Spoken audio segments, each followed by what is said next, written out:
buenos días, Venezuela. Bienvenidos a Entrevista al Amanecer. Soy Joyce Adrián y la mañana de hoy estaré conversando con el doctor Argenis Chaparro. Él es especialista en cirugía bariátrica. Bienvenido, doctor, a Entrevista al Amanecer. Muy buenos días. Bueno, gracias por la invitación a tu programa.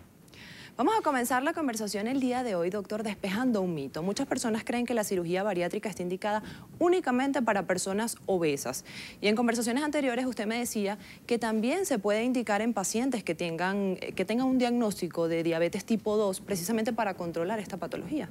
Sí, correcto. Bueno, para empezar diciendo, cirugía bariátrica son procedimientos quirúrgicos que se realizan para controlar peso en aquellos pacientes que tienen diagnóstico de obesidad. Y consideramos un paciente con obesidad cuando su índice de masa corporal, que es la relación entre el peso y estatura, está por encima de 30. Decimos hoy por hoy que la obesidad es una enfermedad. Anteriormente no se consideraba sino un estado y se ve acompañada de múltiples enfermedades como resistencia periférica a la insulina, diabetes mellitus. Hoy por hoy existen diferentes tipos de trabajo en diferentes partes del mundo en donde están haciendo un tipo de procedimiento bariátrico más metabólico que bariátrico en pacientes que tienen índices menores a 30. O sea, son aquellos pacientes que tienen diagnóstico de sobrepeso con un índice de masa corporal entre 25 y 30 que no califican para procedimientos bariátricos, pero al ser diabéticos insulinodependientes pueden hacer o acceder a un procedimiento con algún tipo de modificación en donde se logren los beneficios contra la diabetes más que pérdida de peso. ¿Qué otras patologías pueden presentar recuperación después de una bariátrica? Los pacientes obesos se ven acompañados de hipertensión arterial, dislipidemia, entendiéndose por esto como colesterol y triglicéridos elevados, hígado graso, litiasis vesicular, cálculo en la vesícula. También pueden haber mujeres en edad fértil con síndrome de ovario poliquístico asociado a infertilidad, en donde no pueden tener sus hijos, y traumatismos a nivel de rodillas, limitaciones funcionales. O sea, hoy por hoy inclusive se asocia a algún tipo de cáncer de colon asociado a la obesidad. Todas estas patologías tienen gran porcentaje de resolución después de una cirugía bariátrica y metabólica. Existen diferentes tipos de cirugías bariátricas. ¿Cuáles son las más frecuentes? Fíjate, cirugía bariátrica comenzó más o menos en el año 1956, donde los cirujanos no esperaban que con un procedimiento de cambio de la anatomía del aparato digestivo comenzaran a haber pérdida de peso. Evidentemente en ese momento la obesidad no se consideraba una enfermedad, pero los cirujanos de la época trataron de ver o evitar las complicaciones que padecían aquellos pacientes con súper obesidad, con más de 300 kilos. Entonces comenzaron a hacer ciertas modificaciones del aparato digestivo. Al principio hacían derivaciones intestinales, no dieron buenos resultados. Después comenzaron con derivaciones gástricas netamente, dieron mejores resultados hasta que hoy por hoy se pudo resumir en procedimientos que duran 1 hora 45, 1 hora 30, 2 horas cuanto mucho. Los más frecuentes que actualmente se elaboran es el bypass gástrico. Se considera como la cirugía bariátrica el gold standard dentro de este tipo de procedimientos. La gastrectomía vertical en manga, en donde seccionamos solamente una parte del estómago, si lo dividimos longitudinalmente, podemos decir que cortamos 1/3 y lo separamos de 2/3. Esas 2/3 partes nosotros las extraemos del abdomen del paciente y queda como una especie de tubo. Se llama manga gástrica porque asemeja a la manga larga de una camisa, ¿sí? En el caso del bypass gástrico, nosotros hacemos un pequeño reservorio gástrico, cortamos estómago, no sacamos estómago del interior de la cavidad abdominal, hacemos un corte también en el intestino delgado, más o menos a 150 centímetros, tomando en consideración que tenemos 3 metros de intestino, y la parte distal de ese intestino la ascendemos y la conectamos con el estómago pequeño, con el reservorio. La palabra bypass significa pasar por encima de algo o excluir el paso del alimento por cierto segmento del aparato digestivo. En este aspecto, el alimento se aísla de gran parte del estómago, la primera porción del intestino delgado, que se llama duodeno, y la primera porción del yeyuno, evitando su tránsito por aproximadamente 150 centímetros proximales del aparato digestivo. De esta manera el paciente va perdiendo peso por 2 mecanismos. Un mecanismo restrictivo que lo hace evidentemente la disminución del tamaño del estómago. Al disminuir el paciente tiene menor capacidad gástrica y por lo tanto va a comer menos, ¿sí? La segunda técnica es la malabsortiva. Al hacer una modificación en el intestino delgado, nosotros inducimos a malabsorción intestinal.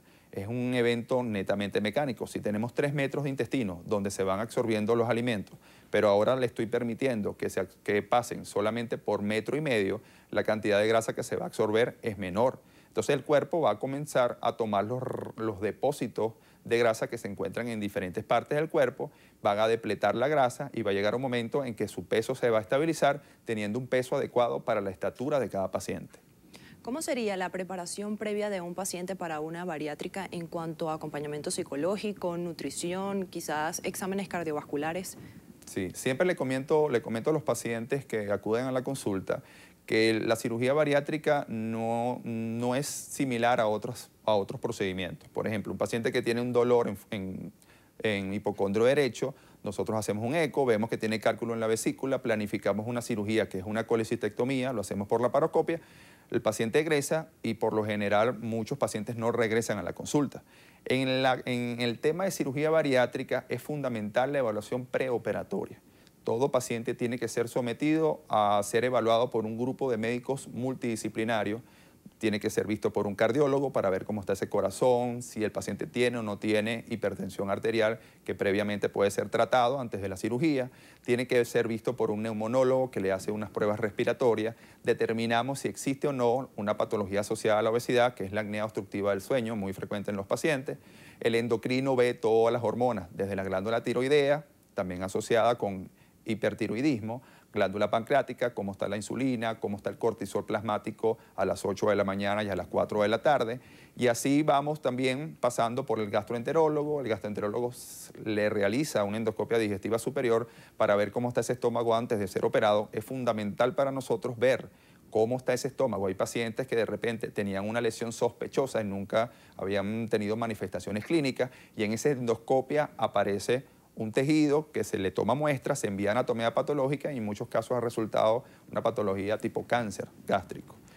Psicología es fundamental porque te da las pautas de trabajo antes, durante y después. Es fundamental para manejar un poco la angustia o la ansiedad que puede generar este tipo de procedimiento en estos pacientes. La parte nutricional también juega un papel, digamos, base en el manejo postoperatorio de estos pacientes. Hablamos del preoperatorio, el postoperatorio. ¿Cómo sería la recuperación de un paciente después de una cirugía bariátrica? Y hay algo muy importante que quiero que me responda rápidamente porque ya se nos acaba el tiempo. Y es que muchas veces solemos escuchar que la gente dice, perdió la cirugía después de 5 años porque recuperó peso. Sí, bueno, fíjate, el paciente en el postoperatorio, o sea, tiene que hacer modificaciones de su estilo de vida.